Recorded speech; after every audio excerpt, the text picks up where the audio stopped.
So today I am going to start the new chapter, new unit, that is unit number 1. It is solid state. आपके पास जो matter है उसकी 3 states generally जो आप पढ़ते हैं, जो मेन स्टेट्स हैं वो 3 हैं, liquid, solid and gaseous. Liquid और गैशियस स्टेट आप क्लास 11th में स्टडी करके आए हैं. थोड़ा सा वहाँ पे आपको आइडिया दिया गया था सॉलिड स्टेट का, बट डिटेल में आप इसमें नहीं गए थे. डिटेल में हम यहीं पे इस चीज़ को स्टडी करेंगे कि सॉलिड स्टेट होती क्या या सॉलिड्स होते क्या हैं. जनरली सॉलिड अगर आप बात करें, हम एक एग्जांपल लेके चलते हैं. लाइक मेरे पास चॉक है, हम चॉक का एग्जांपल लेके चलते हैं और चॉक के साथ एक और एग्जांपल ले लेते हैं, दैट इज ऑफ मार्बल. दो चीज़ें आपने दोनों का यूज़ देखा होगा. चॉक को आप यूज़ करते हैं बोर्ड पे लिखने के लिए, मार्बल को आप यूज़ करते हैं फ्लोर पे डालने के लिए. बट इसमें देखा क्या गया कि जब इनका फॉर्मूला स्टडी किया गया, इट इज़ कैल्शियम कार्बन. दोनों कैल्शियम, दोनों के जो कॉन्स्टेंट पार्टिकल्स हैं वो सेम है.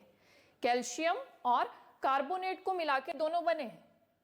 बट अगर आप चॉक को लें और इस तरह से तोड़ना चाहें तो वो इजीली ब्रेक हो जाती है. But it is not possible कि आप मार्बल लें और मार्बल के पीस को इस तरह से ब्रेक कर दें. हैं दोनों सॉलिड, दिख आपको दोनों सॉलिड रहे हैं. दूर से आपने चॉक को देखा, आपको क्या दिखी, वो सॉलिड दिख रही है. अब चॉक तो आप यूज करते हैं to write on board, marble से तो नहीं लिख सकते. आप बोलेंगे कि भाई दोनों एक ही चीज से बने हैं, दोनों कैल्शियम और कार्बोनेट से बने हैं, तो हम मार्बल से भी लिख के देखेंगे तो आपका बोर्ड खराब हो जाएगा. या फिर आप ऐसा कहें कि भाई हमको फ्लोरिंग जो करानी है हम चॉक से करा देते हैं, तो ऐसा नहीं होगा. तो दोनों की प्रॉपर्टीज डिफरेंट हैं, जबकि उनके कॉन्स्टिट्यूएंट पार्टिकल्स जो हैं वो क्या हैं, सेम है. और दोनों कैसे हैं, सॉलिड्स हैं. तो ये सारा जो यहाँ पे इनका नेचर है, जो इसका सॉफ्टनेस है और इसकी हार्डनेस है, it depends upon the arrangement of the atoms और अरेंजमेंट ऑफ द मॉलिक्यूल्स. अगर मॉलिक्यूल्स हैं तो मॉलिक्यूल्स का अरेंजमेंट होगा, अगर एटम्स हैं तो एटम्स का अरेंजमेंट होगा. तो हो सकता है कि चॉक में एटम्स का अरेंजमेंट कुछ डिफरेंट हो और मार्बल में जो एटम्स हैं उनका अरेंजमेंट, या ये जो कैल्शियम कार्बोनेट मॉलिक्यूल है इसका अरेंजमेंट क्या हो, डिफरेंट हो. तो इस चैप्टर में आप देखिए पढ़ेंगे क्या क्या. यहां पे हमने बात कर ली कि ये सॉफ्ट है, ये हार्ड है. It depends upon the arrangement of atoms in a solid. तो इस चैप्टर में हम ऐसी ही चीजें पढ़ेंगे. जरा देख लेते हैं कि क्या क्या हम इस चैप्टर में स्टडी करने जा रहे हैं. It is the characteristics of solid, जो हमने यहाँ पे बात की कि कैसे होंगे, रिजिड होंगे या कैसे होंगे, सॉफ्ट होंगे, कैसे होंगे. उसके बाद हम क्लासिफिकेशन की बात करेंगे इस चैप्टर में. क्लासिफिकेशन आपकी 2 तरीके की, जो भी आप आगे स्टडी करेंगे इस चीज को. Now the next one is the difference between crystalline and amorphous solids. Detail में पढ़ेंगे इस चीज को. And after that you will study classification of crystalline solids, classification of crystalline solids, and after that you will study a very small topic, that is crystal lattice and unit cell. After that हमारे पास क्या है, it is types of cubic crystals and number of atoms in those cubic crystals. And after that very important one, it is relationship between nearest neighbor distance and radius of atoms and edge of the unit cell. Very important one. इससे यहाँ पे आपको formula आपको याद होगा या फिर आपको उसको डिराइव करना पड़ेगा. उसके बाद यहाँ से न्यूमेरिकल्स पूछे जा सकते हैं आपको. Now the next thing is it is closed pack structures. हम देखेंगे कि हम अपने जो सॉलिड्स हैं उनमें एटम्स को किस तरह से पैक करते हैं. आफ्टर दैट इंटरस्टिशियल वॉइड, ये हमने पैक कर दिया. सपोज हम यहाँ पे एक चीज सपोज कर लेते हैं कि भाई हमें एक एप्पल का क्रेट जो है वो उसमें अरेंज करने हैं एप्पल्स, सेब की पेटी उसमें हमने अरेंज करने हैं. तो आप क्या देखते हैं, ऐसा तो नहीं कि भाई आपने आपके पास डिफरेंट मेथड्स हैं उनको अरेंज करने के, कि भाई ऐसे आपके पास एक लेयर लगा दी आपने, दूसरी लेयर आप ऐसे भी लगा सकते हैं, इनके ऊपर रख सकते हैं, या फिर यू हैव एन ऑप्शन इस तरह से कि इनके बीच में रख दीजिए. तो ये जो नेक्स्ट वाला जो आपके पास टॉपिक है दैट इज इंटरस्टिशियल वॉइड, कि हमने अरेंज कर दी है एटम्स, हमारा मन किया तो हमने एक लेयर के ऊपर दूसरी लेयर लगा दी, या हमारा मन किया एक लेयर के बीच में हमने दूसरी लेयर लगाई है, तो कितना जो वेकेंट स्पेस है उनके बीच में बचता है, दैट इज इंटरस्टिशियल वॉइड। जो एम्प्टी स्पेस है एटम्स को अरेंज करने के बाद उनके बीच में बच रहा है, दैट इज इंटरस्टिशियल वॉइड। इसमें हम ये चीज पढ़ेंगे। After that efficiency of packing. Efficiency हम देखते हैं कि कितना परसेंट जो है हमने एटम्स को एक पर्टिकुलर क्रिस्टल लिया है, जैसे क्यूबिक हो गया या कुछ और आपने ले लिया, उसमें एटम्स को अरेंज कर दिया, उसके बाद देखा कि उसमें कितना परसेंट स्पेस जो था वो खाली बच गया या कितना परसेंट स्पेस जो है वो ऑक्यूपाई कर लिया, वो पढ़ेंगे आप इसमें efficiency of packing. After that density देखेंगे। ये वाला टॉपिक है, यहाँ से आपको न्यूमेरिकल पूछा जाता है डेंसिटी वाले इससे, या यहाँ से एमसीक्यू पूछे जा सकते हैं। ये बताइए सिंपल क्यूबिक में कितना परसेंट स्पेस जो है वो ऑक्यूपाई हो जाता है, कितना परसेंट स्पेस जो है वो खाली रहता है, ऐसे ऐसे क्वेश्चंस यहाँ से बन जाते हैं। And the next one is imperfection in solids. अब ऐसा तो नहीं कि भाई वहां पे बात हमने की किसकी, सेब की पेटी की, कि जितने भी सेब किसी ने पैक करके आपको दिए वो सारे के सारे आपके पास सही पहुंचेंगे। वो क्या होंगे, कुछ प्रेस हो गए होंगे, कुछ खराब हो गए होंगे, तो that is in case of solids हम पढ़ेंगे ऐसा ही कुछ कि अगर अरेंजमेंट वैसा नहीं रहता है, इधर से उधर कुछ एटम्स चले जाते हैं, तो उनमें क्या आ जाती है, इम्परफेक्शन आ जाती है, उनकी प्रॉपर्टीज थोड़ी सी चेंज हो जाती हैं। तो ये सारा चीज हम पढ़ेंगे, इम्परफेक्शन इन क्रिस्टल्स। और यहाँ पे आप कुछ इफेक्ट्स पढ़ेंगे, स्कॉटी पढ़ेंगे, फ्रैंकल्स पढ़ेंगे, या metal access, metal deficient effects यहाँ पे आप पढ़ेंगे। नाउ सी, हमने शुरू किया किसके साथ कि हमने चॉक लिया और मार्बल लिया। चॉक भी कैसी है, सॉलिड है, मार्बल भी कैसा है, सॉलिड है। तो एक चीज, हमारे पास जो सॉलिड्स होते हैं वो क्या होते हैं, रिजिड होते हैं, वो रिजिड होते हैं। फॉर एग्जाम्पल मेरे पास ये पेन है, मैं इसको प्रेस करना चाहूँ नहीं टूट रहा है, बट चॉक की थोड़ी डिफरेंट प्रॉपर्टीज हैं। It depends upon the arrangement of atoms की अरेंजमेंट अगर अस्त व्यस्त है तो उसकी जो प्रॉपर्टीज होंगी, अनस्टेबिलिटी उसके अंदर होगी, राइट। जबकि मार्बल में परफेक्टली जहां पे आपका एटम होना चाहिए वहीं पे होता है, उस वजह से उसकी प्रॉपर्टीज कुछ डिफरेंट होती हैं, चॉक की प्रॉपर्टीज कुछ डिफरेंट होती हैं। वो सारा का सारा मामला किस पे आके रुक जाता है, that is on the arrangement of atoms. तो एक तो रिजिड है, ये चीज हो गई, एक तो रिजिड है। दूसरी चीज कि उनका एक डेफिनेट शेप है, मैं इसकी शेप को चेंज आसानी से नहीं कर सकती हूँ, मैं इसकी शेप को आसानी से चेंज नहीं कर सकती हूँ, या फिर मैंने इसको यहाँ पे रख दिया तो ये वही वाली जितना इसका वॉल्यूम है उतना ही ऑक्यूपाई करेगा, मैं कहीं और रख दूँ जितना इसका वॉल्यूम है उतना ही ऑक्यूपाई करेगा। तो इनका एक डेफिनेट शेप है, डेफिनेट वॉल्यूम है, एक डेफिनेट स्पेस ऑक्यूपाई करते हैं। तो आपके पास इस तरह की कुछ प्रॉपर्टीज जो हैं वो सॉलिड्स के पास होती हैं कि रिजिड हैं, इनका डेफिनेट शेप है, और भी बहुत सारी हमारे पास इनकी प्रॉपर्टीज हैं, डेफिनेट शेप है, डेफिनेट वॉल्यूम है। वॉल्यूम की बात की हमने अभी कि वॉल्यूम भी डेफिनेट है।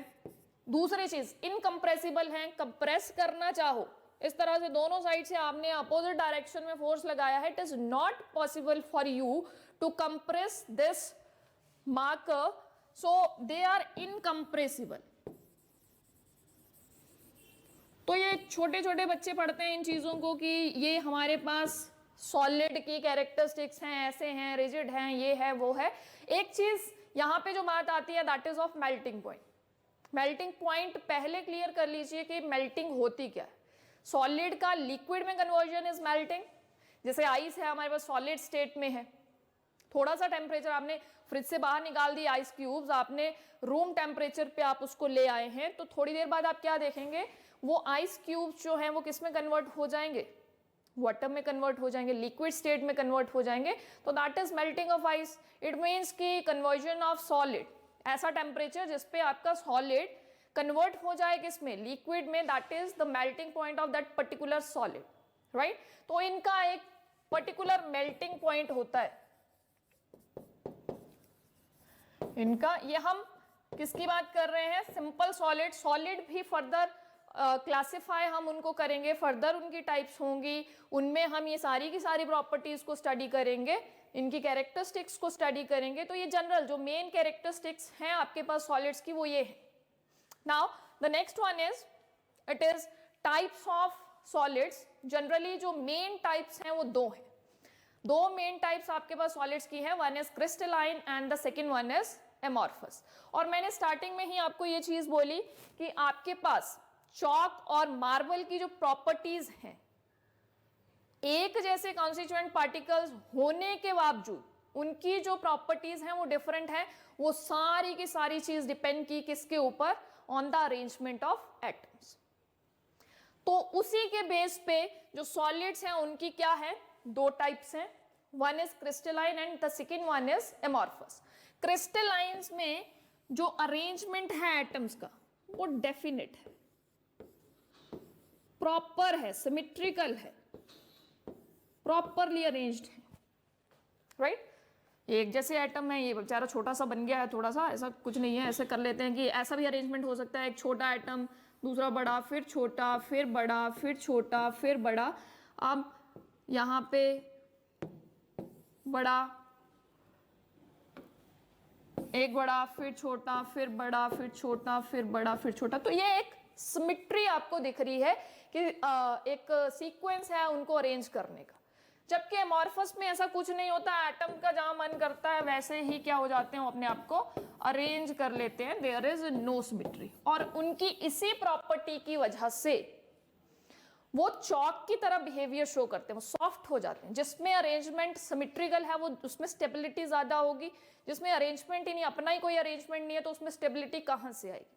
तो यहाँ पे अगर मैं क्रिस्टलाइन का एग्जांपल देना चाहूँ तो वही मार्बल का एग्जांपल मैं दे सकती हूँ कि marble is a crystalline solid, और आपके पास जो अमॉर्फस सॉलिड है दैट इज, एक एग्जांपल वही चॉक वाला ले लेते हैं कि chalk is an example of amorphous and marble is an example of crystalline. आपको डिफरेंस पूछ लेता है, बहुत बार पूछता है कि right 4 points of differences between crystalline and amorphous solid. तो एक चीज तो हमने यहाँ पे स्टडी कर ली कि जो अरेंजमेंट है एटम्स का, जिसमें सिमेट्रिकल है वो क्रिस्टलाइन सॉलिड्स होंगे, जिसमें अनसिमेट्रिकल है, अनऑर्डर्ड है, उसमें कोई ऑर्डर ही नहीं है, कोई अरेंजमेंट ही नहीं है, तो दैट इज अमॉर्फस।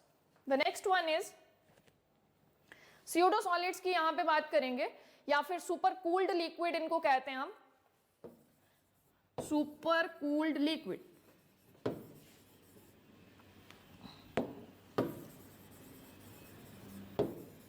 आपके पास जो एमॉर्फस सॉलिड्स होते हैं, जो आपके पास एमॉर्फस सॉलिड्स होते हैं, उन्हीं को हम कहते हैं स्यूडो सॉलिड्स। एमॉर्फस सॉलिड का आपके पास एक एग्जांपल है ग्लास। ग्लास जो है that is N amorphous solid. और जब आप इसको हीट करते हैं, हमने एक पॉइंट वहां पे कैरेक्टरिस्टिक्स में ये भी देखा कि मेल्टिंग पॉइंट की हमने बात की है, तो ग्लास को जब हीट करते हैं तो वो सॉलिड जो है वो लिक्विड में कन्वर्ट हो जाता है, फ्लूइड जैसा बन जाता है। तो इस तरह के जो सॉलिड्स होते हैं, स्यूडो का मतलब क्या है, दिख कुछ और रहा है और होते कुछ और है, दिख सॉलिड रहे हैं बट उनकी जो प्रॉपर्टीज है वो क्या है, कुछ डिफरेंट, राइट। तो glass is an example of pseudo solid. कभी कभी पूछ लेता है, बताइए ग्लास का किस तरह का आपके पास सॉलिड है, अमॉर्फस है या क्रिस्टलाइन है, या स्यूडो सॉलिड का एग्जांपल दीजिए, या सुपर कूल्ड लिक्विड का एग्जांपल दीजिए। तो जब आप इसको हीट प्रोवाइड करते हैं तो ये फ्लो करना शुरू कर देता है। फिर उसके बाद जैसा शेप आपने उसको देना है, आप उस मोल्ड में डाल के उसको वैसा शेप दे देते हैं, कूल करते हैं, और आपको एक बढ़िया सा क्या मिल जाता है, जो भी ग्लास का कुछ भी आपने ऑब्जेक्ट बनाना चाहा है वो मिल जाता है। तो ये होते हैं pseudo solids, right. The next one is, one more thing I want to discuss over here, that is जो क्वार्ट्ज है और एक क्वार्ट्ज ग्लास है।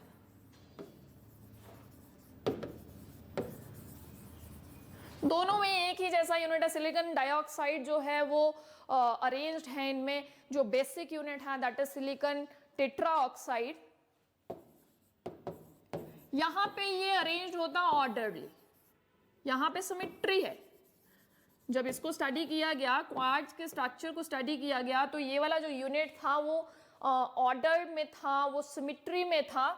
सिमेट्री होने की वजह से ये बन जाता है आपके पास क्रिस्टलाइन।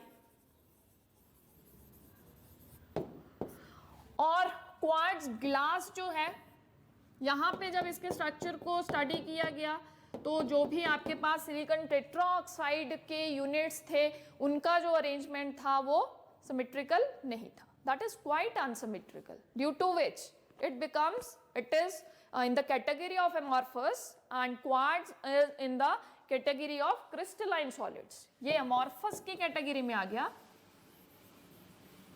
और वो क्या रह गया, अगर उसमें एक सिमेट्रिकल अरेंजमेंट हुआ है तो वो क्या बन गया है, क्रिस्टलाइन सॉलिड बन गया। जबकि दोनों में वही चीज जो चॉक और मार्बल में हमने डिस्कस किया वही यहाँ पे है कि दोनों का जो बेसिक यूनिट है वो सेम है, only the difference is where in the arrangement of atoms, right. तो एक क्वेश्चन यहाँ से ये भी पूछ लेता है आपको कि क्वार्ट्ज बताइए कैसा है, क्रिस्टलाइन है या अमॉर्फस है, या क्वार्ट्ज ग्लास बताइए, राइट।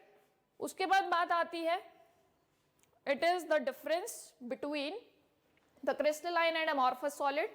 ये वाला क्वेश्चन आपको पूछता है, this is very very important question. तो ज्योमेट्री की तो हमने बात कर ली कि ज्योमेट्री ऑर्डर्ड है यहाँ पे, जबकि यहाँ पे ऑर्डर्ड नहीं है। दूसरी बात, मेल्टिंग पॉइंट की अगर आप बात करें, जब क्रिस्टलाइन सॉलिड्स के मेल्टिंग पॉइंट को देखा गया, मेल्टिंग पॉइंट वही कि सॉलिड कौन से टेम्परेचर के ऊपर लिक्विड में कन्वर्ट हो रहा है, तो क्रिस्टलाइन सॉलिड्स का जो ना आपके पास मेल्टिंग पॉइंट है दैट इज वेरी शार्प। कि मान लीजिए कोई आपके पास ऐसा सॉलिड है जिसका मेल्टिंग पॉइंट अराउंड 120 है, तो वो मेल्ट होना शुरू होगा 118 पे और 120 पे completely converted into what, that is liquid. तो दे हैव वेरी शार्प, मैंने बोला कि 118 डिग्री पे ये क्या होना शुरू हुआ, मेल्ट होना शुरू हुआ, और 120 डिग्री तक जाते जाते ये पूरी तरह से क्या हो गया, मेल्ट हो गया। तो that is a very sharp change in the form, in the phase that is from solid to liquid. 2 degree के राइज में ही वो क्या हो गया, सॉलिड से कन्वर्ट हो गया लिक्विड में। तो we can say that the melting point of crystalline solid is very sharp, sharp melting point है, एकदम से चेंज हुआ, एकदम से। ऐसा नहीं कि आपको टाइम लगा, आप देखते रहे कि ये कब आपके पास चेंज होगा। कुछ ऐसे सॉलिड्स भी होते हैं, हम निकालते हैं, हम प्रैक्टिकल करते हैं how to find out the melting point. उसमें एक कैपिलरी में हम वो वाला सॉलिड डाल देते हैं, उसको थर्मामीटर के साथ चिपका देते हैं और पैराफिन वैक्स के एक आपके पास बीकर में उसको डाल देते हैं, नीचे से हीट करते जाते हैं और उसको ऑब्जर्व करते हैं, उसको ऑब्जर्व करते हैं और देखते रहते हैं कि मान लीजिए 2 का ग्रुप है तो एक जना ऑब्जर्व कर रहा है और दूसरा क्या कहता है कि इतना टेम्परेचर हो गया, इतना, जो देख रहा है उस चीज को कि सॉलिड से लिक्विड में कन्वर्ट हो रहा है वो दूसरे को बताता जाता है। अब कन्वर्ट लगा होने, अब देखना फटाफट से मेल्टिंग पॉइंट, मतलब फटाफट से आप टेम्परेचर को क्या करिए, नोट करिए कितना मेल्टिंग पॉइंट है, तभी प्रैक्टिकल में नंबर लगेंगे, अदरवाइज 0, राइट। तो यहाँ पे क्या हुआ, एकदम से चेंज हो गया ये, इसके लिए ऑब्जर्वेशन चाहिए बहुत फास्ट। जबकि अमॉर्फस सॉलिड में क्या होता है कि मान लीजिए इसमें भी मैं मान लेती हूँ कि 180 डिग्री किसी का मेल्टिंग पॉइंट है, तो वो बहुत देर लगा देता है, मान लो 110 डिग्री सेंटीग्रेड से वो पिघलना शुरू हुआ। बट आप मेल्टिंग पॉइंट कब नोट करेंगे, जब वो कंप्लीट पूरा का पूरा सॉलिड कन्वर्ट हो जाएगा किसमें, लिक्विड स्टेट में। ऐसा नहीं कि आपको थोड़ा सा दिखा, थोड़ा सा उसमें सॉलिड भी दिख रहा है, थोड़ा सा उसमें लिक्विड भी दिख रहा है, तो आप उस टेम्परेचर को नोट नहीं करेंगे, that is not the melting point of the solid. आपने देखा 110 डिग्री पे आपको लगा कि वो पिघलना शुरू हो गया, 110 पे देखा, 115 पे देखा, 120 पे देखा, आप देखते देखते थक गए और आपने मतलब उसको ऑब्जर्व करते रहे और आपने क्या देखा कि 180 डिग्री पे वो क्या हो गया, कंप्लीटली कन्वर्टेड इनटू लिक्विड। तो ये देखिए कितना ज्यादा गैप है, यहाँ पे सिर्फ 2 डिग्री का डिफरेंस है और यहाँ पे अगर आप देखें तो दैट इज ऑफ 70 डिग्री। तो अमॉर्फस सॉलिड्स का जो मेल्टिंग पॉइंट होता है दैट इज, वो जो रेंज है that is quite broad melting point है इनका, राइट। अब आगे बात आती है, यहां से क्वेश्चन बनता है आपको, व्हाट इज एनाइसोट्रॉपी और what is isotropy, very important one. Isotropy, iso word stands for same, aniso stands for different.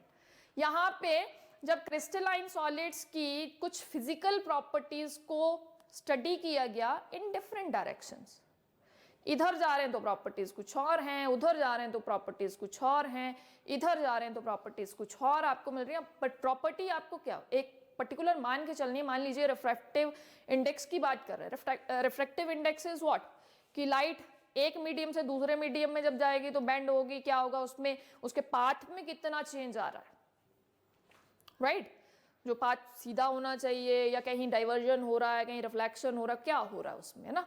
तो आप इसमें अगर देखें क्रिस्टलाइन की बात करें कि एक छोटा एक बड़ा मॉलिक्यूल, एक छोटा एक बड़ा मॉलिक्यूल, एक छोटा एक बड़ा मॉलिक्यूल, बड़ा छोटा फिर से बड़ा आ गया है, इस तरह से हमने अरेंज करा हुआ है, सॉरी इट इज छोटा वन हियर दिस,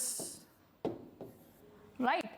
तो यहाँ पे जब आपने रिफ्रैक्टिव इंडेक्स को स्टडी करना चाहा इस तरफ चले तो आपको एटम्स देखिए कैसे मिल रहे हैं, छोटा बड़ा नहीं, बड़ा छोटा बड़ा छोटा बड़ा छोटा, इधर चलना चाह रहे हैं छोटे छोटे छोटे, इस डायरेक्शन में गए बड़े बड़े बड़े, तो आपको कहीं भी एटम्स जो हैं वो सिमिलर नहीं मिले। अगर सिमिलर होते तो उनकी प्रॉपर्टीज भी सिमिलर रहती। तो यहाँ पे क्या हुआ कि आपने जब रिफ्रैक्टिव इंडेक्स को इस डायरेक्शन में स्टडी किया वो डिफरेंट था, इसमें स्टडी किया वो डिफरेंट था, इसमें स्टडी किया वो डिफरेंट था। तो कहता है कि anisotropy is what, in case of crystalline solids जो आपके पास फिजिकल प्रॉपर्टीज हैं those are different in different directions. Physical properties क्या होती हैं, डिफरेंट डायरेक्शंस में डिफरेंट होती हैं, and crystalline solids shows anisotropy क्योंकि उनमें रेगुलर अरेंजमेंट है एटम्स का, वो कहीं इधर उधर नहीं बिखरे हैं। जबकि यहाँ पे क्या है, कहीं भी बड़ा छोटा बड़ा कहीं भी है आपके पास इस तरह से है, आप इधर चलेंगे तब भी आपको वही बड़े छोटे मिलेंगे, इस तरफ चलेंगे तब भी आपको वैसा ही मिलेगा। तो यहाँ पे जो फिजिकल प्रॉपर्टीज होती हैं different direction remains same. Different directions में जब आप जाएंगे तो फिजिकल प्रॉपर्टीज क्या रहेंगी, सेम ही रहेंगी। तो क्वेश्चन वेरी इंपॉर्टेंट कि what do you mean by anisotropy, हो सकता है ऐसे पूछ ले, बताइए क्रिस्टलाइन आपके पास एनाइसोट्रॉपी शो करते हैं या अमॉर्फस शो करते हैं। तो क्रिस्टलाइन जो आपके पास सॉलिड्स हैं वो क्या है, anisotropic in nature. Next one is cleavage, कि आपके पास कोई क्रिस्टलाइन सॉलिड है, आप उसको कट करना चाहते तो you will get a smooth surface. ऐसा नहीं कोई उसमें वो नहीं दिखेगा आपको, कोई रफनेस नहीं दिखेगी, कुछ नहीं दिखेगा, एक स्मूथ सा क्लीवेज आपको मिलेगा। जैसे आप मार्बल को ही कट करते हैं, मशीन से होती है उससे कट करते हैं तो आपको एक सरफेस जो है वो स्मूथ मिलता है। बट अगर आप चॉक को क्या करना चाहें, तोड़ना चाहें, ऐसे तोड़ दिया आपने, आप उसके सरफेस को जहां से आपने तोड़ा है उसको टच करके देखें तो दैट इज रफ। तो क्लीवेज जहां से आपने किसी चीज को तोड़ा है, यहाँ पे क्या है, आपको क्लीन क्लीवेज मिलता है, जबकि यहाँ पे ऐसा कुछ नहीं मिलता, आपको रफ सरफेस यहाँ पे क्या होता है, मिलता है। तो these are the differences between crystalline and amorphous solids. The next one is the classification of crystalline solids. अब particularly इस चैप्टर में जो आप पढ़ेंगे that is crystalline solids, वो आप क्या पढ़ेंगे, crystalline solids ही पढ़ेंगे। तो crystalline solids की टाइप्स देख लीजिए, हमारे पास 4 टाइप्स के crystalline solids होते हैं। One is molecular, the second one is ionic, इसी तरह से आपके पास मेटालिक होंगे, और वन इज कोवेलेंट, जिनको हम डिटेल में स्टडी करेंगे, कुछ एग्जांपल्स भी हम उनके देखेंगे। तो मॉलिक्यूलर सॉलिड क्या होते हैं, मॉलिक्यूलर सॉलिड वो सॉलिड्स होते हैं, मॉलिक्यूलर सॉलिड्स वो सॉलिड्स होते हैं, सॉलिड्स में क्या है, एटम्स अरेंज्ड हैं। अब वो एटम्स भी हो सकते हैं, आयंस भी हो सकते हैं, वो आपके पास मॉलिक्यूल्स भी हो सकते हैं। तो कहता है कि ऐसे सॉलिड्स जिनमें कॉन्स्टिट्यूएंट पार्टिकल्स जो हों वो क्या हो, मॉलिक्यूल्स हो, वो कॉन्स्टिट्यूएंट पार्टिकल्स क्या हो, मॉलिक्यूल्स हो। ऐसा लिख देती हूं मैं कि ये जो कॉन्स्टिट्यूएंट पार्टिकल्स हैं ये क्या हैं, मॉलिक्यूल्स हैं, कॉन्स्टिट्यूएंट पार्टिकल्स क्या हैं, मॉलिक्यूल्स हैं, राइट, मॉलिक्यूल्स। तो ऐसा जब भी आपके पास सॉलिड बनेगा that is known as molecular solid. और ये मॉलिक्यूलर सॉलिड जो है they are further classified in 3 classes. The first one is non polar molecular solid, जो मैंने नहीं लिखा है, ये हमने बोला कि ये मॉलिक्यूलर सॉलिड है, एक नॉन पोलर हो सकता है, एक पोलर हो सकता है और एक हाइड्रोजन बॉन्डेड हो सकता है। नॉन पोलर मॉलिक्यूलर सॉलिड्स क्या होंगे कि उसमें जो आपके पास मॉलिक्यूल्स होंगे वो कैसे होंगे, they are non polar in nature. वो किस तरह के होंगे, नॉन पोलर होंगे। फॉर एग्जाम्पल कि सॉलिड हाइड्रोजन की अगर मैं बात करूं, hydrogen is non polar in nature, this H2 is non polar in nature. थोड़ा सा डिस्कशन ये कर लेते हैं कि पोलर क्या है और नॉन पोलर क्या है। क्लियर होनी चाहिए आपको ये चीज, बार बार आपके कहीं कहीं टॉपिक्स में आ जाती है कि ये पोलर है, ये नॉन पोलर है, तो it should be very much clear to you कि what are non polar and what are polar. चलिए देख लेते हैं पोलर क्या है और नॉन पोलर क्या है। अभी हमने पहले बात शुरू की है नॉन पोलर की।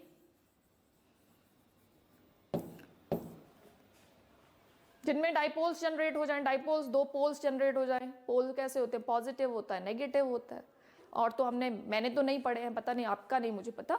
तो अगर ऐसा मॉलिक्यूल जिसमें पोल्स जनरेट हो जाए, और पोल्स पॉजिटिव नेगेटिव कब जनरेट होगा, when there is sufficient electronegativity difference between atoms. जो भी मॉलिक्यूल बनाने में एटम्स यूज हुए हैं उनमें सफिशिएंट इलेक्ट्रोनेगेटिविटी का डिफरेंस हो, तभी आप उनको क्या कहेंगे कि वो पोल्स जनरेट करेंगे। चलिए देखते हैं इस चीज को। नॉन पोलर मैंने बोला H2 ऐसे बना होगा, दोनों एक जैसे एटम्स हैं, कोई भी प्रॉपर्टी है, इलेक्ट्रोनेगेटिविटी है, आयनाइजेशन एनर्जी, कुछ भी अगर आप बात करें दोनों की बराबर है। अब होता क्या है, इन्होंने ये देखिए, इसने एक इलेक्ट्रॉन, इसने एक इलेक्ट्रॉन, इन्होंने शेयर करा हुआ है इस तरह से, और ये बिल्कुल मिडल में होगा। इन दोनों एटम जितना भी इनके बीच में डिस्टेंस होगा ये मिडल में पड़ा होगा ऐसे, राइट। अगर मिडल से जरा सा भी डिस्प्लेस हो गया, चाहे इधर हो गया चाहे उधर हो गया, तब इन पे क्या होगा, जिस तरफ चला गया, जिसके ऊपर चला गया वहां पे इलेक्ट्रोनेगेटिविटी हो जाएगी, सॉरी वहां पे इलेक्ट्रॉन डेंसिटी हो जाएगी ज्यादा, और जिससे जा रहा है वहां पे हो जाएगी कम। अब जहां पे इलेक्ट्रॉन्स ज्यादा होते हैं वहां पे आ जाता है चार्ज नेगेटिव, जहां पे होते हैं कम वहां पे आ जाता है पॉजिटिव। तो इस तरह से 2 पोल्स जनरेट हो जाएंगे, बट यहाँ पे ऐसा कुछ नहीं होगा, because both of these hydrogens are having same electronegativity, there is no charge separation between them, तो they are non polar in nature, no pole generation over here, कोई पॉजिटिव नेगेटिव जनरेट नहीं हुआ। इसी तरह से सॉलिड नाइट्रोजन है, एक जैसे। आप एक चीज ध्यान में रखेंगे कि डायटोमिक मॉलिक्यूल्स हैं, डायटोमिक मॉलिक्यूल्स हैं, डायटोमिक डिफरेंट भी होते हैं। डायटोमिक 2 तरह के होते हैं, होमोएटॉमिक एंड, या आप ऐसा बोल सकते हैं होमोडायटोमिक एंड हेटेरोडायटोमिक।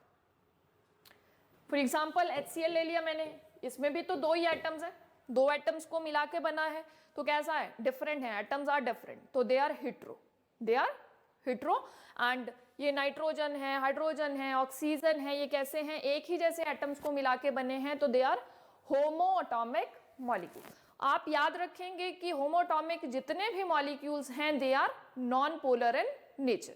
तो अगर आपका मॉलिक्यूलर सॉलिड कुछ इस तरह के नॉन पोलर मॉलिक्यूल्स को बना के बना है, या कॉन्स्टिट्यूएंट एलिमेंट्स जो हैं उसमें क्या है, नॉन पोलर मॉलिक्यूल्स हैं, तो you will say that molecular solid is non polar molecular solid. Example उसमें आप ये दे दीजिए, solid hydrogen, solid nitrogen, right. तो नॉन पोलर मुझे लगता है कि क्लियर होना चाहिए आपको। नेक्स्ट देखेंगे पोलर। पोलर मॉलिक्यूल्स क्या होते हैं, जिनमें पोल्स जनरेट हो जाएं। हमने अभी एक एग्जांपल लिखा था HCl वाला, पहले इसका लूज डॉट स्ट्रक्चर बना के देख लेते हैं, ऐसा कुछ बनता है। और हर एक हाइड्रोजन और हीलियम को छोड़ के हर एक एटम की टेंडेंसी है कि उसकी बैलेंस शेल में कितने इलेक्ट्रॉन्स हो, 8। जो ऑक्टेट रूल को फॉलो करते हैं, सारे एलिमेंट्स ऑक्टेट रूल को फॉलो करते हैं, किसको छोड़ के, हाइड्रोजन और हीलियम को छोड़ के। They don't have 8 electrons in their valence shell, they have how many electrons in their valence shell, 2, और वो सेटिस्फाई होते हैं। तो यहाँ पे देखो एक हाइड्रोजन लगा है, इधर क्लोरीन लगा है।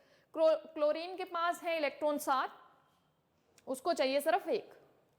हाइड्रोजन के पास 1, उसको भी चाहिए 1, बट इसकी इससे मांगने की हिम्मत नहीं हो रही, ये बहुत ही पावरफुल है। चलिए शेयर तो कर लेते हैं, कर लिया शेयर, बट इसने अपना एटीट्यूड दिखाया और इसने ये कहा है कि भाई ये जो इलेक्ट्रॉन जो शेयर हमने किए वो बीच में नहीं रहेंगे, बिकॉज आई एम पावरफुल, वो मेरी तरफ ज्यादा रहेंगे, राइट। क्लोरीन ने इसको डरा दिया, ये भी बेचारे डर गए हैं, और ये आपका जो शेयर वाले इलेक्ट्रॉन है उनका जो इन्फ्लुएंस था वो किस तरफ चला गया, क्लोरीन की तरफ, खुद ही ले गया, है ना। ठीक है, तो इस पे कैसा चार्ज, नेगेटिव, पार्शियल लिखा है मैंने, जब बॉन्ड टूटेगा तब कंप्लीटली पॉजिटिव नेगेटिव लिखेंगे, अभी इनका बॉन्ड बना हुआ है, राइट। तो ऐसा कुछ हो जाए, पोल्स जनरेट हो गए ना, पॉजिटिव नेगेटिव जनरेट हो गया है, तो they are polar molecules, right. और ऐसा अगर कॉन्स्टिट्यूएंट पार्टिकल्स, ऐसे अगर कॉन्स्टिट्यूएंट जो पार्टिकल्स हैं उनसे मिला के आपके पास एक सॉलिड बना है, क्योंकि ये मॉलिक्यूल है ना, HCl is a molecule, HCl is not an atom. HCl आपके पास एक मॉलिक्यूल है, और कैसा मॉलिक्यूल है, एक पोलर मॉलिक्यूल है, उसने अरेंज किया है अपने आप को, एक HCl, दूसरा, तीसरा, चौथा, पांचवा, इस तरह से अरेंजमेंट है। तो such kind of solids are polar molecular solids. The next type of those molecular solid is hydrogen bonded. Hydrogen bonded molecular solids, right? Hydrogen bonding हम सिंपल ले लेते हैं, आइस की बात कर लेते हैं हम। आइस पानी से बनी है, इस तरह से है, कैसा है। दूसरा आपके पास वाटर का मॉलिक्यूल पड़ा होगा, कैसी बॉन्डिंग, हाइड्रोजन बॉन्डिंग। अगर आपके पास आइस है तो वो किस तरह के मॉलिक्यूलर सॉलिड में आएगा, क्योंकि मॉलिक्यूल आइस में क्या है, वाटर है, वाटर इज अ मॉलिक्यूल, और उनके बीच में क्या है, एक मॉलिक्यूल की दूसरे मॉलिक्यूल के साथ क्या है, हाइड्रोजन बॉन्डिंग है। तो such kind of molecular solids are hydrogen bonded molecular solids. वहां पे आप आइस का एग्जांपल दे दीजिए। The next one is ionic solids. Ionic solids में जो कॉन्स्टिट्यूएंट पार्टिकल्स होंगे वो क्या होंगे, आयन्स होंगे, और वो आयन्स जो हैं वो प्रॉपरली अरेंज्ड होंगे कि इस आयन के सराउंडिंग में दूसरा आयन कितने, उसका जो कोऑर्डिनेशन नंबर है वो कितना है, या वो कितने और आयन्स के साथ घिरा हुआ है, ये सारा फिक्स होता है। And this is the example of NaCl। NaCl आपके पास एक आयनिक सॉलिड है, पॉजिटिव, ये नेगेटिव, इसी तरह से अरेंज होगा। ऐसे आपके पास मान लीजिए हमने 3D स्ट्रक्चर बनाया है, इसमें हो सकता है NaCl इस तरह से अपने आप को अरेंज किया है, एक एटम नहीं, ये आयन्स हैं आपके पास, NaCl इस तरह से क्या होते हैं, वो अल्टरनेटिवली प्रेजेंट होते हैं, बट जनरल एक्चुअल में जो स्ट्रक्चर है वो उसका 3D ये है। और इसमें आपके पास क्या होता है कि भाई इसको मैंने बोल दिया Cl, छोटा वाला जो है यहाँ स्पेसिफाई कर देते हैं, बड़ा वाला इज व्हाट, क्लोरीन, एंड छोटा वाला इज व्हाट, दिस वन। इस तरह से होती है अल्टरनेटिवली अरेंजमेंट, छोटा फिर बड़ा, फिर छोटा फिर बड़ा, फिर छोटा फिर बड़ा, फिर छोटा फिर बड़ा, फिर छोटा, आ गया ये भी सही, राइट। यहाँ पे देखेंगे ये छोटा क्यों नहीं दिखाई दे रहा, यहाँ पे ये लीजिए हमने छोटा बना दिया है यहाँ पे ऐसे, इसको देखिए, छोटा फिर बड़ा फिर छोटा,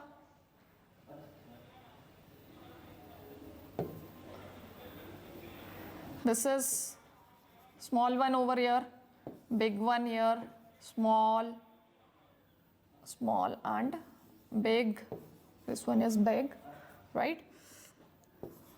तो ये NaCl का 3 डायमेंशनल स्ट्रक्चर है आपके पास, इस तरह से आपके पास बनता है। यहाँ पे आ जाता है बड़ा वाला, नो लाइक दिस, ये इस तरह से होता है यहाँ पे, तो यहाँ पे बड़ा हो जाएगा, यहाँ पे छोटा। ऑल्टरनेटिवली जब इसको स्टडी किया गया तो इसमें क्या देखा गया कि आपका एक सोडियम जो है उसको कितने एटम्स ने सराउंड किया है, या सॉरी कितने आयन्स ऑफ Cl नेगेटिव ने सराउंड किया, दैट इज 6, एक Cl है और उसके सराउंडिंग में कितने Na पॉजिटिव लगे हैं, 2 4 6, ये ज़्यादा मैंने बना दिए हैं इस तरह से, ये Na पॉजिटिव, ये भी Na पॉजिटिव। यहाँ पे दिखाना थोड़ा सा डिफिकल्ट है because board is 2 dimensional, right. इस तरह से, और इसी तरह से सोडियम बीच में पड़ा होता है तो उतने ही क्लोरीन जो है ने उसको सराउंड किया होता है, 6 ही क्लोरीन उसके आसपास लगे होते हैं। तो जब इसका कोऑर्डिनेशन नंबर देखा गया, रेशो देखी गई कि Na पॉजिटिव और Cl नेगेटिव का जो कोऑर्डिनेशन नंबर का रेशो है दैट इज 6/6, 1:1 आ जाता है। तो इस तरह से आयंस ने अपने आप को एक डेफिनेट उसमें ऑर्डर में अरेंज किया होता है और उनको मिला के उनको जो बनता है that is ionic solid. The next one is metallic solids.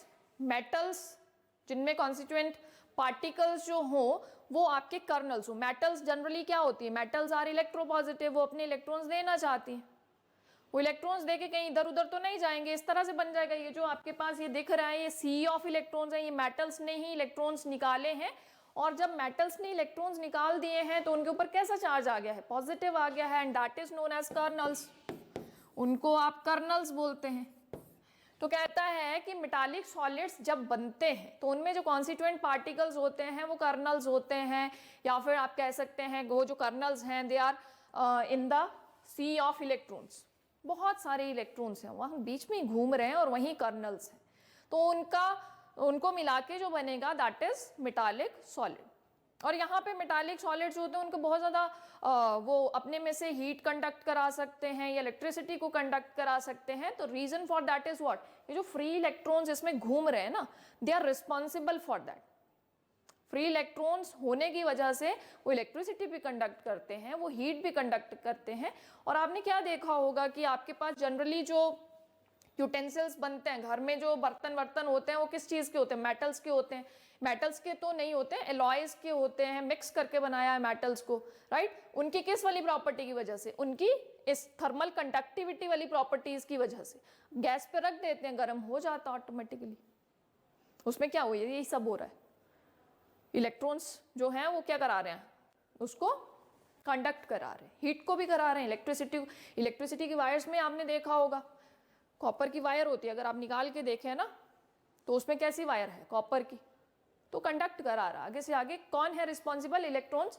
तो मेटालिक सॉलिड्स में जो कॉन्स्टिट्यूएंट पार्टिकल्स हैं वो क्या हैं, kernels in the sea of electrons. The last one is, the last type is covalent और नेटवर्क सॉलिड्स।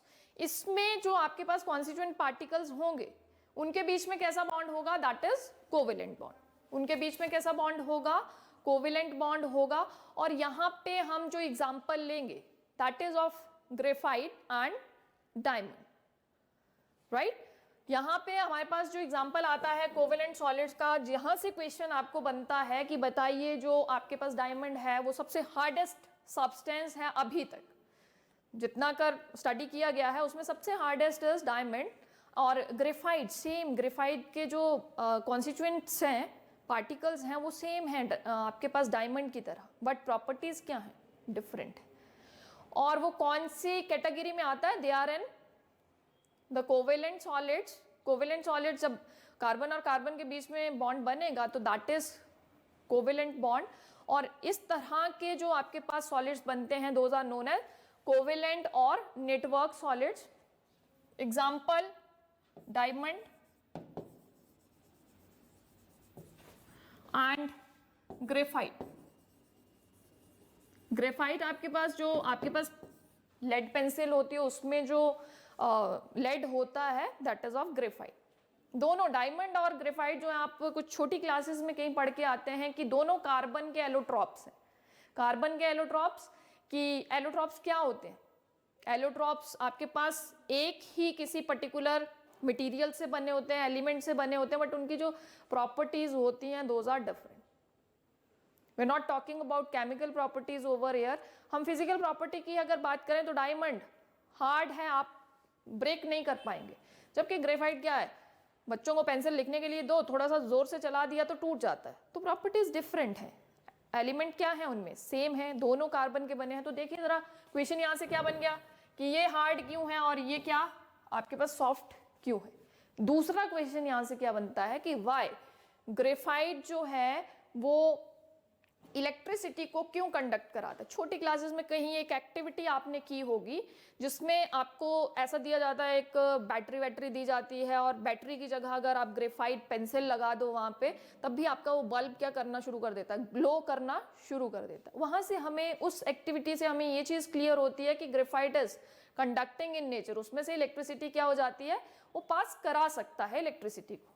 सो डायमंड भी carbon से बना है, ये भी कार्बन से बना है, दोनों एलोट्रॉप्स हैं। स्ट्रक्चर देखेंगे ग्रेफाइट का, नॉट डायमंड का, तो टेट्राहेड्रल अरेंजमेंट है इसका, और इन एंड्स पे भी क्या है, कार्बन से है। इसी तरह से क्योंकि इसके पास 4 इलेक्ट्रॉन, चारों के चारों यूज हो गए इन बॉन्ड फॉर्मेशन, चारों ने कोवेलेंट बॉन्ड बना लिया दूसरी कार्बन के साथ। उसी तरह से इस कार्बन के भी चार बॉन्ड्स होंगे।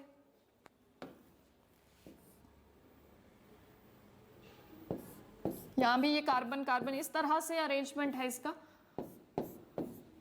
आप ऐसे बना सकते हैं, बुक में कुछ डिफरेंट दिया है, आप ऐसे भी बना सकते हैं इसको, कोई इसमें दिक्कत वाली बात नहीं है। इस तरह से बना दीजिए कि हर एक कार्बन जो है वो टेट्राहेड्रली बॉन्डेड है with other carbon, all the electrons are used in bond formation and what kind of bond is that is covalent bond. जबकि ग्रेफाइट का जो स्ट्रक्चर है, और यहाँ पे एक और चीज होती है कि जब आप इसमें डिस्टेंस देखते हैं कार्बन कार्बन के बीच में, तो इट इज ओनली 154 पिकोमीटर। जितने ज्यादा पास होंगे उतने ही क्या होंगे, स्ट्रांगली बॉन्डेड होंगे। और दूसरी चीज कि जितने आपके पास इलेक्ट्रॉन्स थे वो सारे तो यूज हो गए बॉन्ड फॉर्मेशन में, बट जब ग्रेफाइट के स्ट्रक्चर को स्टडी किया गया, अगले वाले पेज पे देखते हैं कि ग्रेफाइट का स्ट्रक्चर कैसे होता है। यहाँ पे हेक्सागोनल रिंग्स होती हैं इस तरह से, ये आपके पास स्ट्रक्चर होता है। एंड अगर आप अभी आपने ग्रेफाइट का स्ट्रक्चर बनाया, अगर आप यहाँ पे देखें इस कार्बन का सारे के सारे बॉन्ड सिंगल हैं, तो hybridisation is sp3 over air. ये पूछ लेता है कभी कभी, बताइए कार्बन की जो हाइब्रिडाइजेशन है इन case of diamond is what, that is sp3। और ग्रेफाइट में बताएंगे, चलिए देखते हैं। ग्रेफाइट का पहले स्ट्रक्चर जैसा बना लेते हैं। इस तरह से एक लेयर होती है, दूसरी लेयर होती है, बहुत सारी लेयर्स होती हैं। जैसे आप पेंसिल से लिखते जाते हैं ना, वो क्या होती जाती है, घिसती जाती है। वो लेयर्स जो हैं वो क्या होती जाती है, कंज्यूम होती जाती हैं। एक लेयर, फिर दूसरी, फिर तीसरी, फिर चौथी, है ना। और एक टाइम ऐसा भी आता है कि वो क्या हो जाती है, खत्म हो जाती है। खत्म तो आप कभी नहीं करते, इतनी सी तो छोड़ ही देते हैं ना। तो इस तरह से क्या है आपके पास, ये हेक्सागोनल रिंग्स हैं, इस तरह से एक दूसरे के ऊपर क्या करती हैं, ये स्लिप करती हैं इस तरह से। स्लिपिंग की वजह से वो क्या है, सॉफ्ट है। अगर वो एक दूसरे से इस तरह से अटैच होता ना, तो वो कैसा होता, हार्ड होता। अब ये स्लिपरी हैं, these layers are slipping on each other. So अगर मैं इसी कार्बन को उठा लूं, तो कार्बन ने कितने बॉन्ड बनाए, 1 2 और 3। Carbon has how many bonds, 3। तो चौथा इलेक्ट्रॉन कहाँ गया उसका, चौथा इलेक्ट्रॉन यही है कहीं। यहाँ पे डबल बॉन्ड बना लिया किसी, हर एक इसमें इसने डबल बॉन्ड बना रखा है इस तरह से। दिखाता नहीं आपको, किताब में ऐसा नहीं है, आप दिखा सकते हैं। और इनके बीच में जो डिस्टेंस होता है दैट इज क्वाइट हाई। जो इनके बीच में डिस्टेंस है आपके पास, दैट इज अराउंड, ये जो कार्बन, एक लेयर का कार्बन दूसरी लेयर के कार्बन से जो कितने डिस्टेंस पे है, दैट इज 340 पिकोमीटर। जबकि डायमंड में आप क्या देख रहे थे, आधे से भी कम है, राइट। तो जितना ज्यादा डिस्टेंस होगा उतनी इंटरेक्शन क्या होगी, कम होगी। जितने पास होंगे उतने ही क्या होंगे, बॉन्डेड होंगे। तो वो हार्ड हो गया, ये सॉफ्ट हो गया। एक तो चीज ये होगी, डिस्टेंस बहुत ज्यादा है, स्लिप कर रहे हैं एक दूसरे के ऊपर। और तीसरी चीज की why it is conducting in nature, why it conduct electricity from it, that is due to the presence of this free electron. ये जो फ्री इलेक्ट्रॉन है ये इलेक्ट्रिसिटी को कंडक्ट कराता है। किताब में नहीं दिया हुआ है, आप ऐसे बना लेंगे तब भी गलत नहीं है, बिकॉज यू हैव शोन कि भाई जो चौथा इलेक्ट्रॉन था उसने क्या किया है, एज अ पाई इलेक्ट्रॉन यहाँ पे प्रेजेंट है। तो ड्यू टू दिस वहां पे आप ऐसा लिख देते हैं कि graphite is conducting in nature, conduct electricity from it because it has free electron,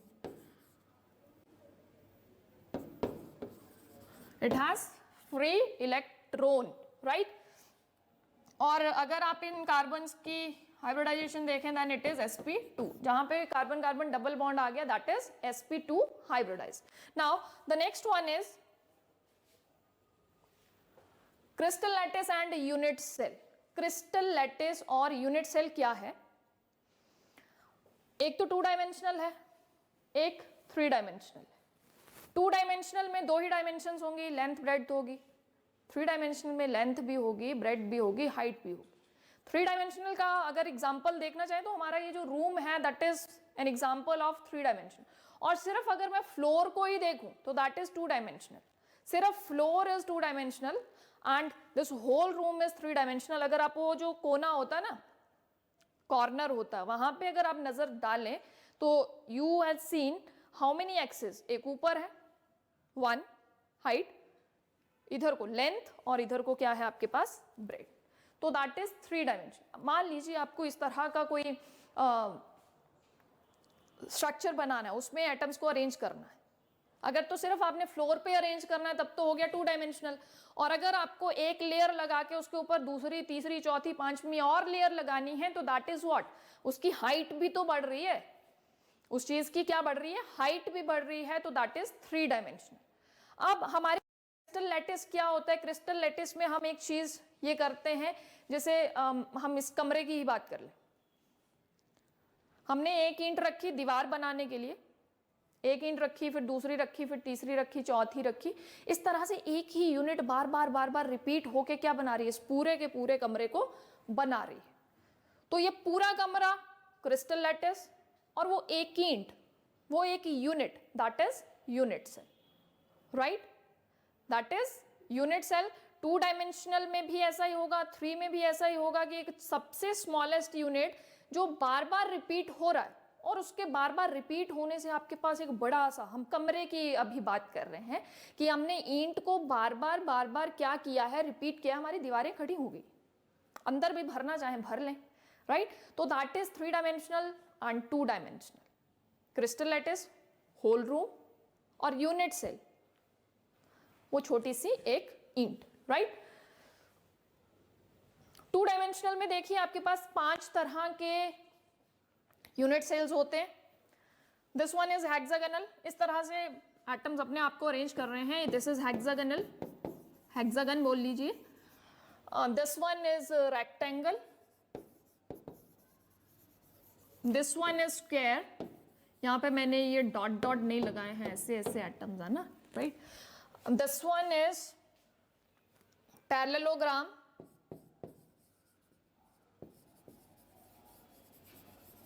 and this one is rhombic. In 5 type के, ये 2 डायमेंशनल की बात हो रही है कि इसमें देखिए एक लेंथ है और एक आपके पास क्या है, ब्रेड्थ है, नथिंग एल्स. तो 2 डायमेंशनल में आपके पास 5 पॉसिबिलिटीज हैं क्रिस्टल्स बनने की. इस तरह के बन सकते हैं, हेक्सागन बन सकता है, रेक्टेंगल बन सकता है, स्क्वायर बन सकता है, पैरेललोग्राम बन सकता है और रोम्बिक बन सकता है. यहाँ पे अगर आप इन स्ट्रक्चर्स को बहुत अच्छे से अगर ऑब्जर्व करें तो आप क्या इनमें डिफरेंस देख रहे हैं कि इसमें बीच में कुछ नहीं है, इसमें कुछ नहीं है, इसमें कुछ नहीं है, उसमें कुछ नहीं है. बट यहाँ पे क्या है, एक पॉइंट जो है दैट इज इंटीरियर.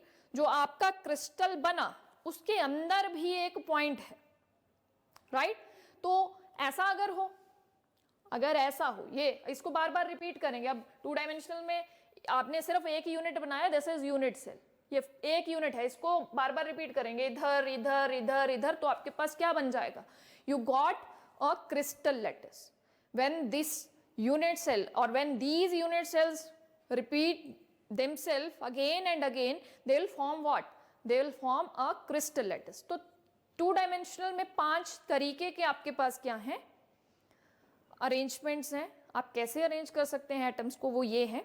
और उसमें एक क्वेश्चन जो पूछा जा सकता है, वैसे कभी पूछा नहीं गया बट मुझे जो लगता है वो ये पूछा जाता है कि 2 डायमेंशनल में सबसे ज्यादा सिमेट्रिकल कौन है और सबसे ज्यादा अनसिमेट्रिकल कौन है.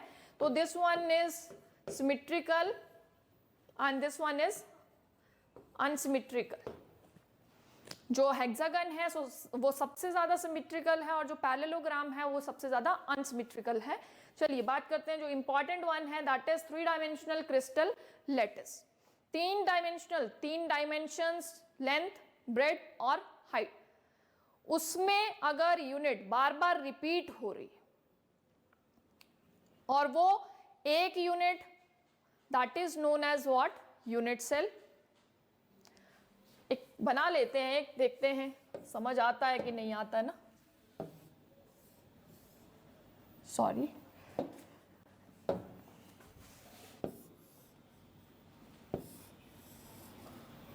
मान लीजिए ऐसा है हमारे पास, राइट?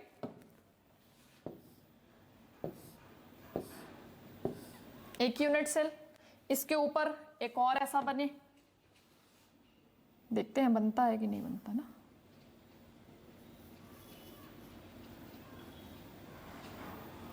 ये ढंग से नहीं बन रहा है, चलिए ऐसे बना लेते हैं इसको।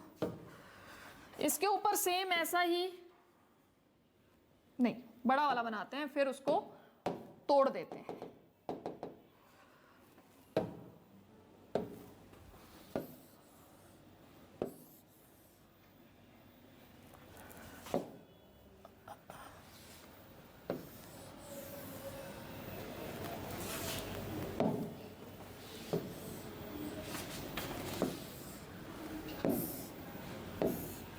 इस तरह से यहाँ पे छोटे, जैसे जैसे हमने NaCl का स्ट्रक्चर बनाया उसी को देख लेते हैं, इसको रहने देते हैं, उसको ही देख लेते हैं NaCl के स्ट्रक्चर को।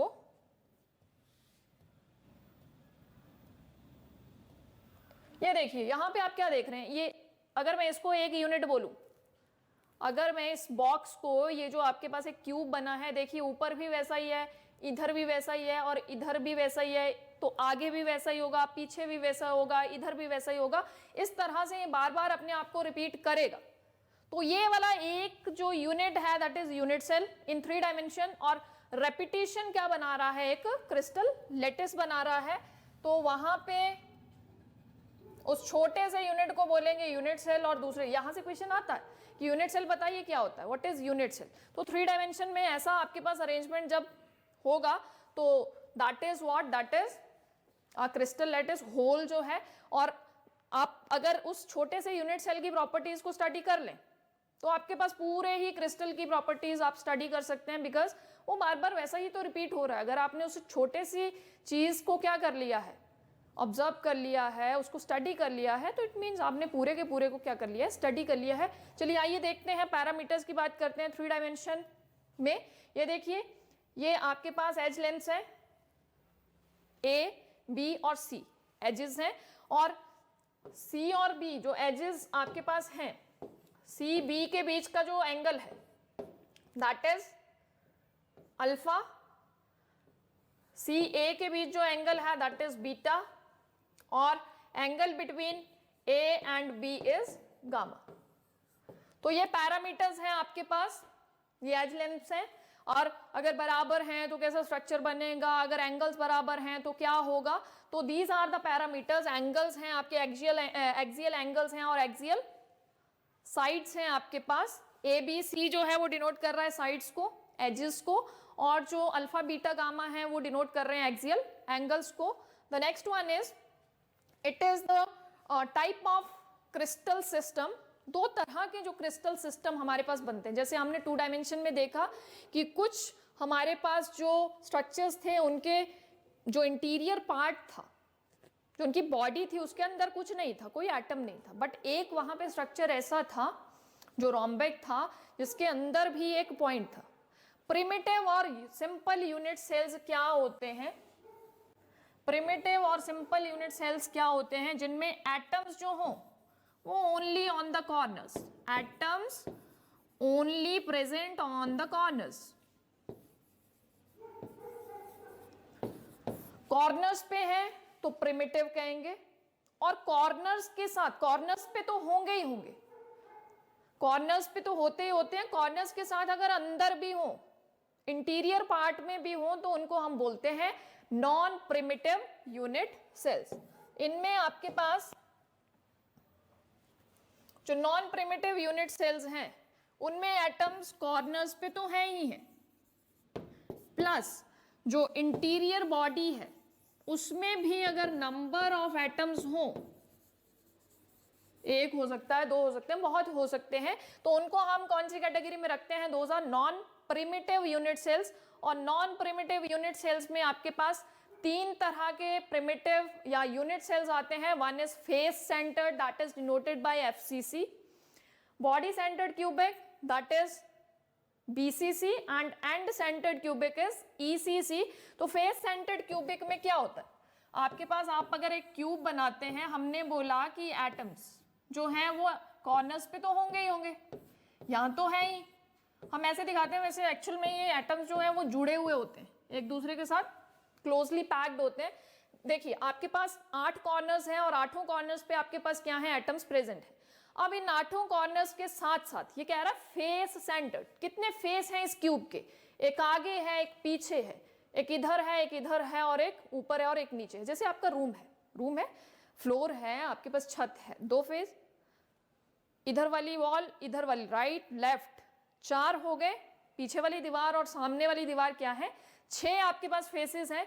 तो आपके पास अगर ऐसा हो, उन 6 के 6 फेस के ऊपर क्या हो, एटम्स प्रेजेंट हो, तो that is what, that is face centred cubic.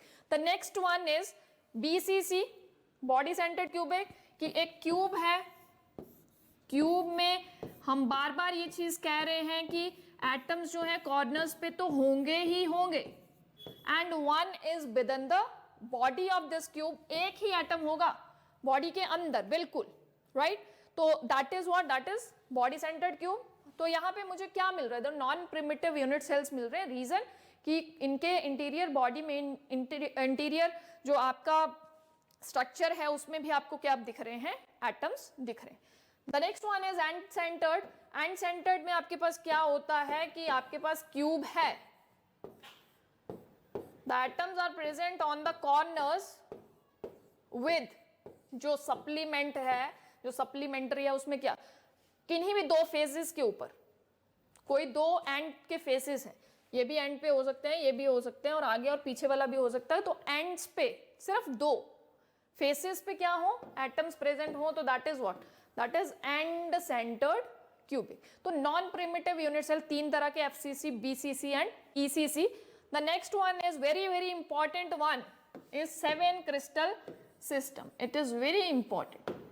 अब आपके पास जो सिंपल क्यूबिक है जिसमें एटम सिर्फ और सिर्फ कॉर्नर्स पे हैं, वो फर्दर 7 उसके सिस्टम्स हैं, जिनमें से क्यूबिक है, टेट्रागोनल है, आपके पास ऑर्थोरोम्बिक है, मोनोक्लिनिक है, हेक्सागोनल, ट्राइगोनल एंड ट्राइक्लिनिक। ये इनके पैरामीटर्स जो अभी अभी हमने बोला कि आपके एज जो हैं ABC, राइट, जो आपके पास लेंथ्स हैं वो ये हैं, वो अगर बराबर है, एंगल्स भी बराबर हैं, और किसके बराबर हैं, दैट इज 90 डिग्री, तो वो क्या होता है, वो क्यूब होता है। वेरी सिंपल, जिसमें सब बराबर है, एंगल्स बराबर हैं, साइड्स बराबर हैं। छोटी क्लासेस में क्यूब के बारे में तो आपने पढ़ा होगा। अगर ऐसा आपके पास क्रिस्टल सिस्टम है तो दैट इज क्यूबिक। एग्जाम्पल हमने ले लिया NaCl, और भी आपके पास बहुत सारी एग्जाम्पल्स इसके होते हैं।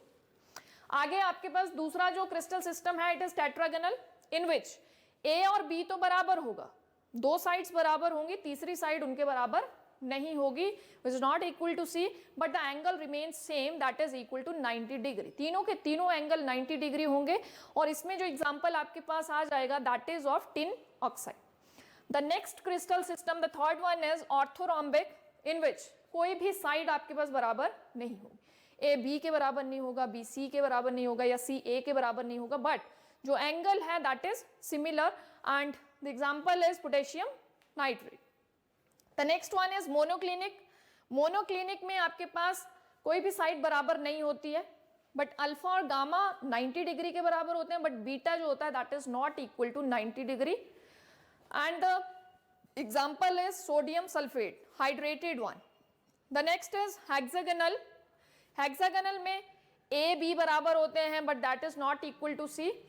ये आपको याद हो जाएगा, जिसमें गामा जो है that is 120 degree, alpha beta 90 degree होते हैं, गामा इज 120 डिग्री, और zinc oxide is the example of this crystal system.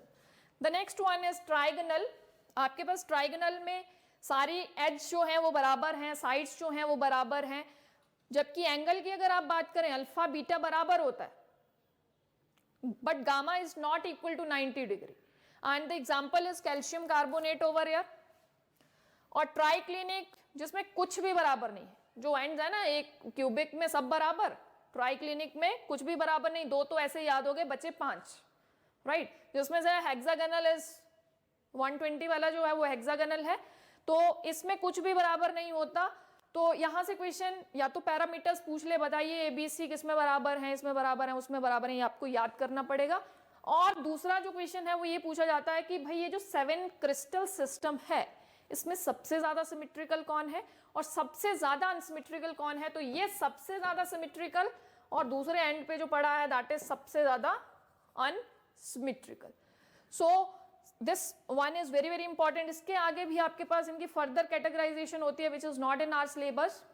वो ब्रेबियस लैटिस उनको बोलते हैं, 14 सिस्टम हैं वो आपके पास, उनको हम नहीं स्टडी करते हैं। This is only in your syllabus, आपके पास ये 7 क्रिस्टल सिस्टम ही सिलेबस में है। तो आज के लेक्चर में सिर्फ इतना ही, जो हमने क्या पढ़ा कि भाई हमारे पास कितने तरह के क्रिस्टल्स हैं, उनकी फर्दर क्लासिफिकेशन पढ़ी, और this one. So this is all for the today. Thank you, have a good time.